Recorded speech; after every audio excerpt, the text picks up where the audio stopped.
প্ৰতি ভিডিঅ' বনাই থাকো আৰু ডিম্পু বৰুৱা ইমান মহান ব্যক্তি নহয় যে মই তাৰ এগেইনষ্টতে সদায় ভিডিঅ' বনাই থাকিম কিন্তু ভিডিঅ' নবনালে মোৰ ভিউজ ক'ৰ পৰা আহিব ভিউজে মোক বাধ্য কৰাই দিয়ে যে মই ডিম্পু বৰুৱাৰ ওপৰত ভিডিঅ' বনাবই লাগিব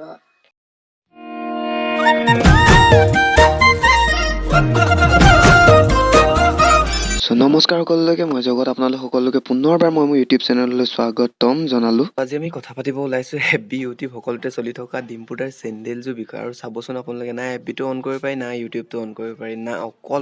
অকল ডিম্পু দাৰ চেণ্ডেলযোৰ চলি আছে আৰু মই যে ইমান সময় ডিম্পু দাৰ ফটোখন দিলো ডিম্পু দাৰ চেণ্ডেলযোৰলৈ কোনোবাই মনত কৰিলে নে বাৰু নাই কোনো মন কৰা নাই চাইডত থকা ছোৱালীজনীলৈ চাওঁতেই গ'ল আৰু बहुत तेज हो रहा है बहुत तेज हो रहा কৰিব আপোনালোকে যিটো সময়ত এইখন দেশৰ মানুহে বিশ্বৰ বিভিন্ন ঠাইত গৈ পিনি বিভিন্ন কাম কৰি জিলিকি উঠিছে সেইটো সময়ত ইয়াৰ এছাম লোকে পিন্ধা কাপোৰক লৈয়ে লাগি আছে আৰু আপোনালোকে ইতিমধ্যে বুজি পাইছেই চাগে মই কি বিষয়ে আলোচনা কৰিবলৈ গৈছোঁ আৰু কি বিষয়ে কৈ আছোঁ আৰু যিসকলে বুজি নাপায় তেওঁলোকক কৈ দিওঁ যে অসমৰ এজন ইউটিউবাৰ ডিম্পু বৰুৱাই তেওঁ প্ৰাক শ্ৰেণীৰ অৱতৰণ নামৰ শ্ব' এটাত এযোৰ ক্ৰপ পিন্ধি গৈছিল আৰু সেই কথাটোকে বহুতে খুচৰি ডাঙৰ এটা বিতৰ্কৰ সৃষ্টি কৰিছে ছ'চিয়েল মিডিয়াত আৰু নিজৰ নিম্ন মানসিকতাটো দেখাই দিব বিচাৰিছে আৰু এতিয়া চাওক আপোনালোকে ডিম্পু বৰুৱাই পাক শ্ৰেণীৰ অৱতৰত চেণ্ডেল পিন্ধি যোৱাৰ ওপৰত ৰিয়েলিষ্টিক আছাম নামৰ ইউটিউব চেনেল এটা ডিম্পু বৰুৱাক সমালোচনা কৰিছে আৰু ডিম্পু বৰুৱাই হেনো চিম্পলিচিটি দেখুৱাবৰ কাৰণেহে হেনো চেণ্ডেল পিন্ধি তাত গৈছিল আৰু সেই ভিডিঅ'টো সাধাৰণ এটা ক্লিপ মই আপোনালোকৰ আগলৈ আগবঢ়াই দিছোঁ আপোনালোকে চাওক ভিডিঅ'টো ভাই অলপ লাগাত কৰি অলপ মানে বেছিয়ে দেখুৱাই দিয়ে তেখেতে নিজকে কয় আৰু যে অন্যতকে অলপ বেলেগ দেখাব লাগে মানে অন্যতকে বোলে তেখেত বেলেগ আৰে ডিম্পু বৰুৱা তোমাক ডাইৰেক্টলি কৈছো ইয়াৰ তুমি হাৱাই চেণ্ডেলৰ নিচিনা চেণ্ডেল একযোৰ পিন্ধি পেলাই তুমি প্ৰাক চিনে ৱাৰ্ডত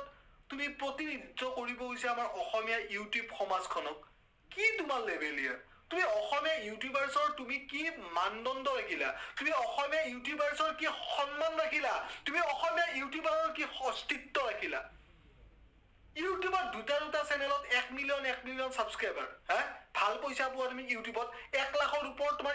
ইউটিউবত কামাই আছে ইনকাম আছে আৰু তাৰ পৰিপ্ৰেক্ষিতত তুমি নিজৰ চিম্পেথি দেখাবৰ কাৰণে মই আৰু ভিডিঅ'টোৰ বিষয়ে মোৰ কোনো ধৰণৰ ক'বলগীয়া নাই আৰু আপোনালোকে নিশ্চয় দেখিছে যে লাইক আৰু ডিছলাইক চাই গম পাইছেই চাগে যে ভিডিঅ'টো ৰাইজে চাই কিমান ভাল পাইছে আৰু ভিডিঅ'টো এটা ধেমালিৰ কাৰণে বনোৱা ভিডিঅ' হয় যাতে কোনো যাতে হাত ভৰি গা মুখ একো পাতি নলয় চ' আজিলৈ এৰিলোঁ সকলোকে টাটা खत्म बाय बाय टाटा